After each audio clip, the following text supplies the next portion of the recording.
Hi everyone, it's CJ, and let's see, I'm going to go ahead and talk to you a little bit about the different backgrounds I'm using for the Deconstructed Art Journaling pages. This is a group that I work very closely with over on Facebook. So let's go ahead and get started. What you're looking at right now is just a throwdown sheet. This is one in which I work on top of and just paint that overflows or gets all over it just goes on here. This is a start. This is where you can begin by cutting it up into an 8x8 piece if you're making a journal page. Okay. I know a lot of you use these jelly sheets like this. This is jelly paper, and these are a couple that I have that are actually part of a wipe off. I do not use these as they are, just like this, for the journaling pages, simply because they're much too thin. And if you want to use pieces of them, like for collage or something like that, that's fine.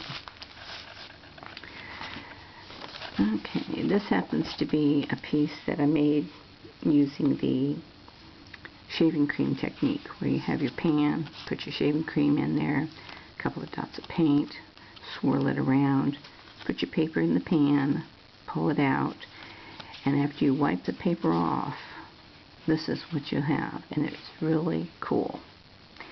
It's a little bit messy, but it's a cool way to do things. Okay, this is some coffee stained paper. This, if you use heavy enough paper, it can be used as a journal page. If it's not heavy enough, then you can always cut bits and pieces from it as part of a collage. This starts off as a jelly print, and then I added some spray with stencils. Let's see, I have it on both sides. This is another jelly print, and the paint in this is metallic, so it acts kind of funny with the lighting, but I really like that. And you can see the size of this is 8x8. That's what I use for my Deconstructed Art Journaling pages. This is a page in which I've just put a few drops of paint down and just raked through it over and over and over again. And then I added some stamping that are leaf shaped. And that one's about ready to go. I know a lot of you use the spray technique. You just spray through a stencil. Okay, leave that aside. This is a Dendritic that I just made. I believe, I'm trying to remember, I think it was Shannon Green that gave a demonstration of that. I'll put some information in the comments about that. Dendritic, basically, what you'll see with it is, you see kind of like some branching off with the paint. And the reason that happens is you start with two pieces of glass.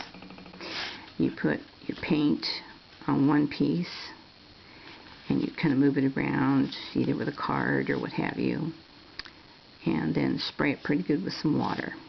Okay, put your two pieces of glass together, you pull it apart, and when you pull it apart, you'll see this type of branching. Let's see here if that shows up on right in there. And you can generally make, at least two prints from it. This was the first one. This was the second one.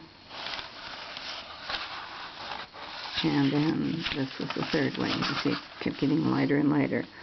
On this one it loses a lot of that branching, but it's still just a really cool print. Now, if you have been following along with Cat Han, as I know most of you have, you'll see a lot of the background sheets that she's been making, and I'm just going to show you the ones that I have completed so far. This is one in which you use plastic wrap, and it creates a really neat, almost a textural type, I guess a visual textural type, because I don't feel anything, but it really looks neat. Okay. This is the type of background in which you just lay down different types of papers, and it's a collage. This is the alcohol print, in which you put your paint down, and then spray it a little bit, put your alcohol over the top of it. Really cool. And like I said, you'll need to check with the Cat Hand channel, and I'll put that information down too, so you can check it out. She'll walk you right through the steps. This is one in which it's a glue resist. You put your glue down over the paint and then rub it off. And then I did several of these. These are the tissue paper type. Really enjoyed this one. These are the ones I made. This is all tissue paper. These were some inchies that I've just had on hand. Some of them are from swaps I've been in. And this would be more of a mixed media in which it's dimensional, you know. If you were sending someone a page that they could continue working on, I don't think I would send this. This is more like a completed piece. And then this one is just kind of a mosaic type design using washi tape.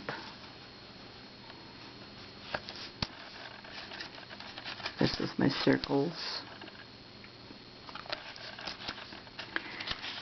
There was another one that was houses, and I did a couple of different ones on that.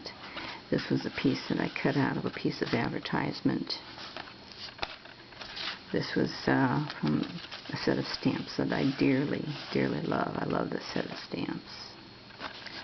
And then this one was more of a collage type, where I just used bits and pieces. These were birds that we worked on. Oops, sorry. Little mama bird feeding the baby bird. This is a masking technique. In this case, what I did was I put down my heart shapes first, and I used sticky notes. I cut out my hearts, and then I put my paint over the top of it, and just went that route. This is torn pieces of paper in strips.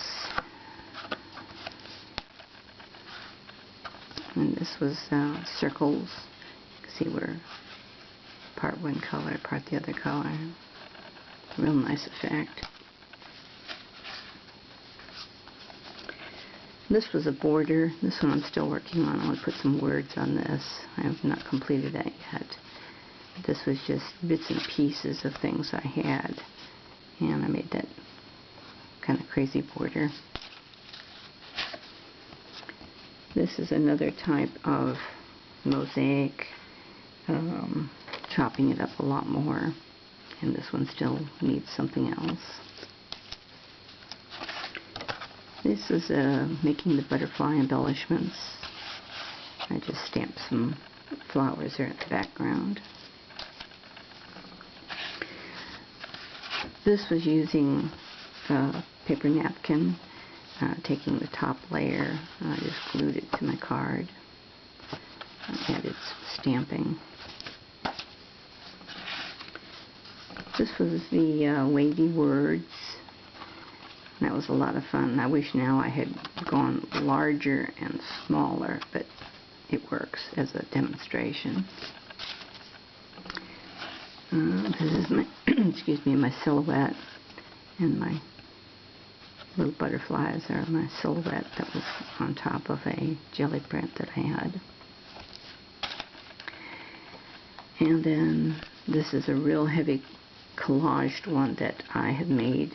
I think I'm going to make this as the cover for this once it's all done and ready for book form. When I'm getting ready to have everybody join in on the swap, this is one in which I would consider this completed. I mean, you can see the background here was what I started with, and I kept adding to and adding to and adding to. That I would consider a finished piece. And for the swap that I'm going to talk about, we would basically be sending something that is not finished. It would be a starting point. For example, any of these first ones, like this, or like the Dendritic, or something like that, is what we would be sending in a swap. This would be considered a finished piece, and just so I could show you what that was about. Okay, and then back to the deli paper. The deli paper is something that in a swap could be sent as extras, not as the actual swap page. The swap page should be a little bit heavier like this. Okay, you could put it on, you know, a magazine piece, on book pages,